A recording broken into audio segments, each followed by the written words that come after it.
Enter my congregation. First time for us to speak about another 2011 album review. We're here in the house of Anthrax. This is a house that has not been visited quite often in the course of the past 8 years. In fact, there's been a lot of turmoil within the band, and it seemed as though perhaps the album I'm about to speak of was going to be completely different, something that was not going to be at all what we got here in 2011. In fact, this was an album that was supposed to be released in 2009 with a completely different singer. Yeah, this was something that was supposed to be and was slated to be released that year, but then tensions boiled, little things happened, and it kind of got shelved a little bit. There was a chance that the new singer was going to be replaced by an old singer, which was John Bush, and then that didn't go through, and then eventually we went back to Joey Belladonna. So, by and large, this is what I can dissect from it. After 2003, there was a successful reunion with both singers at different eras. Writing was kind of in a period of stagnation, but was slowly occurring. And then it started to accelerate a little bit toward the latter part of the 2000s, and it looked like we were going to have a final product before the decade was out. That ended up not happening. Instead, it took 2 more years, but we have worship music. And we have worship music with what you could consider to be the classic Anthrax lineup, including the classic Anthrax singer. Would people appreciate Joey singing, just like they had all the way up to Persistence of Time? Right afterwards, he left.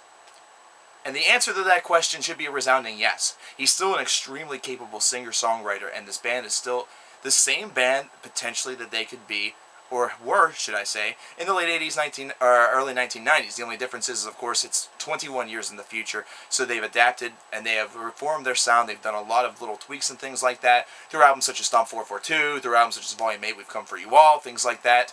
And it's just really kind of been one of those growing processes, and it's also become a growing notion that the 80s and Persistence of Time era was superior, which is actually a school of thought that I myself am a student of.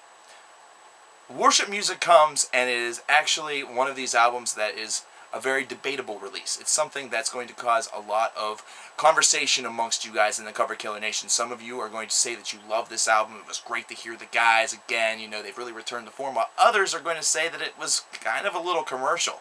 That it had a couple of those poppy flares that you kind of have heard in some big metal bands that have adapted to the times of 21 years in the future of 1990, and it's become a different songwriting era, and different things sell as opposed to what's sold back then. But there are still some absolutely great moments on this record, do not get me wrong. This is an album that is going to be a real half and halfer for a lot of people. There are songs on here that exhibit some very tight songwriting, and there are some other songs that maybe aren't as good, but there are also songs that really step outside the Anthrax core school of philosophy. There's one song that reminds me of almost like a black metal style beat, but it's done in the vein of Anthrax's thrash style. So the combination of that makes for a very enjoyable backdrop before you hear Joey even say a single word. And that's something that's really cool. There's another track that almost resembles a ballad that some people are not too fond of, but I myself really kind of enjoy. It's a very good song. It has some very deep lyrics and things like that, and I think that it's got a little bit of a nice little flavor to it that is a little bit different than what many people would be expecting. There's a lot of elements on this album that are going to feel kind of like what I've said about a couple of albums so far this year, and the most prominent of those is the Decapitated Carnival is Forever review that I did back in early July. This is a band that's getting to know one another again as a collective whole. It's not as though they've been long lost and estranged from one another for 20 years. Throughout this entire time, there has been contact and things like that. Of course, there was the one reunion that happened in the middle part of the 2000s, should I say. However, this is a band that's still searching to find that real powder keg that exploded in the 1980s to the early 1990s that really propelled Anthrax to the forefront of the big of thrash metal and make them part of the big four.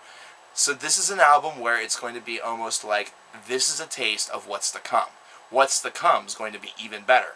And to be honest, this is not a bad album. I'm not saying that this is an album that's weak by comparison.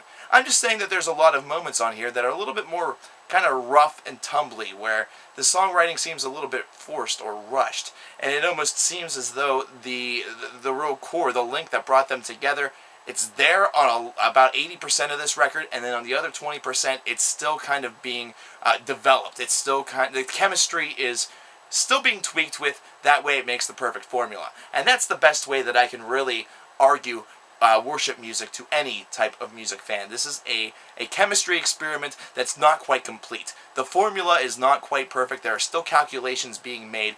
There are still derivatives that have been unsolved, and there are still things that need to be settled. And that is why worship music to some may be considered to be a weak return for the band Anthrax. I myself don't find it to be completely weak. I find this album to be passable. Not to mention, there are moments of this album that I really just flat out enjoy. I can find myself banging my head to this stuff. And that's something that's kind of rare. So this is a return that I'm actually going to call a success for right now. But it's also a return that I'm going to issue the statement of, just wait till the next album. This is the album where they're showing that they can really do it. You know, they can still hang with the big boys.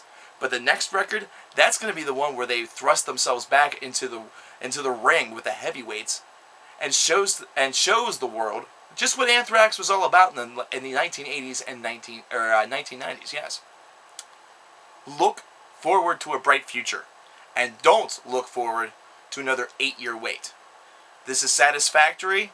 8 years of waiting may be a little bit too long for an album that does have some issues chemistry-wise, but it's strong enough to get a 7.75 out of 10 out of me. There are some moments that are bland, but there are a lot of moments that are just flat out awesome. This is an album I definitely recommend for you guys. It's a return. It's Anthrax. It's been 8 fucking years. Go buy the goddamn album. Amen.